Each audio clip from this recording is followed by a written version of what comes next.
രാവിലത്തെ ദോശയും കഴിച്ച് ഞാനിന്ന് പുറത്തേക്ക് ഇറങ്ങിട്ടോ. അപ്പോൾ ഹലോ എവ്രി വൺ, ഇന്ന് എൻ്റെ ഒരു പാലക്കാട് വീട്ടിലൊരു വ്ളോഗാണ്. ഇങ്ങനൊരു ലോങ് വ്ളോഗ് ഇതുവരെ ചെയ്തിട്ടില്ല, അപ്പോൾ ഇന്ന് എന്തായാലും ചെയ്യാമെന്ന് വിചാരിച്ചു. ഇന്ന് പുറത്തേക്ക് ഇറങ്ങിയതിൻ്റെ ഒരു ഉദ്ദേശമുണ്ട് കേട്ടോ. ഇന്ന് ഞാൻ ഹെയർ ഓയിൽ ഉണ്ടാക്കാമെന്ന് വിചാരിച്ചിരിക്കുകയാണ്. വീട്ടിൽ ഒരുപാട് കറ്റാർ വാഴയുണ്ട്, അപ്പോൾ അത് യൂസ് ചെയ്ത് എന്തായാലും ഒരു ഹെയർ ഓയിൽ ഉണ്ടാക്കണമെന്ന് വിചാരിച്ചിട്ട് കുറേ നാളായി. ഈ ആലോവേറ വെച്ചിട്ടുള്ള സ്ഥലത്തേക്ക് ചെന്നപ്പോഴാണ് മനസ്സിലായത് അത് കുറച്ച് ചെടികളല്ല, അവിടെ ഒരു കാട് തന്നെ എൻ്റെ ഉമ്മ വളർത്തി വെച്ചിട്ടുണ്ട്. കണ്ടില്ലേ, എവിടെ നോക്കിയാലും ഇതിൻ്റെ ചെടിയാണ്. ഇതെന്തിനാ വളരുന്നതെന്ന് ഇവർക്കും അറിയുന്നുണ്ടാവില്ല, ഇതെന്തിനാ വളർത്തിയിട്ടുള്ളതെന്ന് എൻ്റെ ഉമ്മാക്കും അറിയുന്നുണ്ടാവില്ല. പണ്ട്, അതായത് ഒരു 10-12 വർഷങ്ങൾക്ക് മുന്നേ ഇത് അങ്ങനെ ഞങ്ങൾ എല്ലായിടത്തും കണ്ടിരുന്നൊരു ചെടിയായിരുന്നില്ല. ഭയങ്കര എന്തോ ഒരു വലിയ ഔഷധ ഗുണമുള്ള ചെടിയാണെന്നൊക്കെ മനസ്സിലുള്ളതുകൊണ്ട് തന്നെ എൻ്റെ ഉമ്മ എവിടെ ഈ ചെടി കാണുന്നോ അവിടെ നിന്നൊക്കെ ഇത് പോയിട്ടൊരു കൊമ്പ് കൊണ്ടുവന്നിട്ട് ഞങ്ങൾ ഫ്രിഡ്ജിൽ വെച്ചിട്ടൊക്കെ ആയിരുന്നു കേട്ടോ അത് യൂസ് ചെയ്തിരുന്നത്. അപ്പോൾ ചിലപ്പോൾ ആ ഒരു ആഗ്രഹം, ആ ഒരു കൊതി മാറ്റാനായിട്ടൊക്കെ ആയിരിക്കും കേട്ടോ ചിലപ്പോൾ എൻ്റെ ഉമ്മ ഇത്രയധികം നട്ട് വളർത്തിയിരിക്കുന്നത്. അപ്പോൾ എന്തായാലും ഇതൊന്നും കണ്ടില്ലേ, ഇങ്ങനെ കട്ട് ചെയ്യുമ്പോൾ ഒരു യെല്ലോ സ്റ്റെയിൻസ് ഇങ്ങനെ വന്നുകൊണ്ടിരിക്കും. ഇത് നമ്മൾ കുറച്ച് നേരം ഒരു 10-15 മിനിറ്റ്സ് ഇങ്ങനെ വെച്ച് കഴിഞ്ഞാൽ ഇത് അതിൽ നിന്ന് ഇങ്ങനെ പോയിക്കോളും. എന്നിട്ടാണ് നമ്മളിത് വാഷ് ചെയ്യുന്നത്. അപ്പോൾ ഇങ്ങനെ അത് പോയി കഴിഞ്ഞതിന് ശേഷം വാഷ് ചെയ്തിട്ട് നമ്മളിതിനെ കട്ട് ചെയ്തിട്ട് ഒരു മിക്സിയുടെ ജാറിലിട്ടിട്ടൊന്ന് ബ്ലെൻഡ് ചെയ്തെടുക്കും.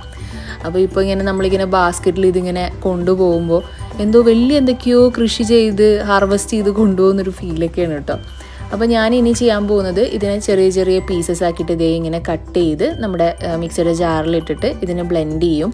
ഓരോരോ ബാച്ചസ് ആയിട്ടാണ് ചെയ്യുന്നത്. ഭയങ്കര സാറ്റിസ്ഫൈയിങ് ആയിരുന്നു കേട്ടോ ഇതിങ്ങനെ മിക്സിയിലിട്ട് ഇങ്ങനെ ബ്ലെൻഡ് ചെയ്യാനായിട്ട്.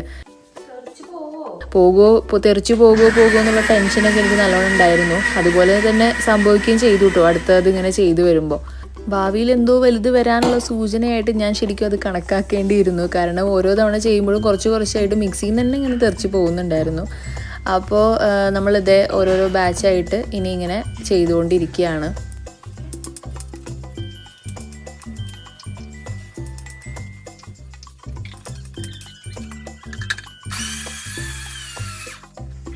അതിനുശേഷം നമ്മളിതേ അടുപ്പത്ത് നല്ല ചട്ടിയിൽ വെളിച്ചെണ്ണയൊക്കെ ഒഴിച്ച് വെച്ചിട്ടുണ്ട് കേട്ടോ. അതിലേക്ക് ഉലുവ ആഡ് ചെയ്ത് കൊടുക്കുകയാണ്.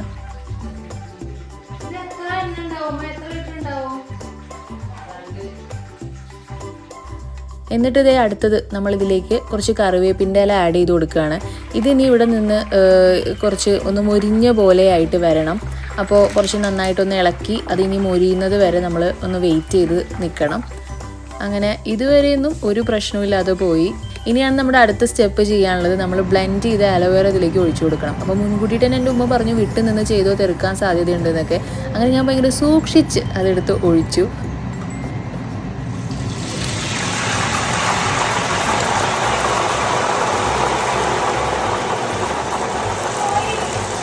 ഒഴിച്ചത് മാത്രമേ എനിക്ക് ഓർമ്മയുള്ളൂ.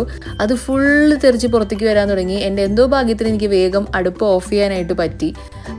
പിന്നെ ഫുൾ അവിടെ ക്ലീൻ ചെയ്തിട്ടാണ് എനിക്ക് അടുത്ത പരിപാടി ചെയ്യാൻ പറ്റുള്ളൂ. എന്തുകൊണ്ടാണ് ഇങ്ങനെ സംഭവിച്ചതെന്ന് മനസ്സിലായില്ല. പിന്നെ എൻ്റെ ഒരു നിഗമനത്തിൽ നമ്മുടെ പാത്രം കുറച്ച് ചെറുതായിരുന്നു, അതിൻ്റെ ഫുൾ ലെവലിൽ എണ്ണ ഉണ്ടായിരുന്നു. അപ്പോൾ ഞാൻ വിചാരിച്ചു അതൊരു വലിയ പാത്രത്തിലേക്ക് ആക്കാമെന്ന് വിചാരിച്ച് അടുത്തത് നമ്മളതിനൊരു വലിയ ചട്ടിയിലേക്ക് ഈ എല്ലാ എണ്ണയും കൂടെ ഒഴിച്ച് മാറ്റി. എന്നിട്ട് അതിലേക്ക് നമ്മുടെ ബാക്കിയുള്ള പൾപ്പ് അതിലേക്ക് ഒഴിച്ച് നല്ലോണം ഒന്ന് മിക്സ് ചെയ്ത് ഇളക്കി കൊടുത്തു. ഇത് ഇനി കുറച്ച് നേരം നമ്മൾ കുക്ക് ചെയ്യാനായിട്ട് വെക്കണം. നമ്മുടെ കണ്ടൻസും നന്നായിട്ട് കുക്ക് ചെയ്ത് വരണം. അതിനുശേഷം നമ്മളിത് കുറച്ച് നേരം അടുപ്പ് ഓഫാക്കിയിട്ട് കുറച്ച് നേരം ഇതിൻ്റെ ചൂടാറാനായിട്ടും കൂടെ വെക്കുകയാണ്. അപ്പോൾ ഞാൻ എന്തായാലും ഇവിടെ നമ്മുടെ സംഭവം എന്തായാലും ഫുള്ള് കുക്കായി വന്നിട്ടുണ്ട്. ഞാനിതിനി ഒന്ന് ചൂടാറാനായിട്ട് വെക്കുകയാണ്. എന്നിട്ടാണ് നമുക്കിതിനി വേറൊരു ബോട്ടിലേക്കൊക്കെ മാറ്റാൻ പറ്റുള്ളൂ. അപ്പോൾ എന്തായാലും ആ സമയത്ത് ഞാൻ എൻ്റെ ലഞ്ച് എന്തായാലും കഴിക്കാമെന്ന് വിചാരിച്ച് അങ്ങനെ ലഞ്ച് കഴിക്കാനായിട്ടിരുന്നു.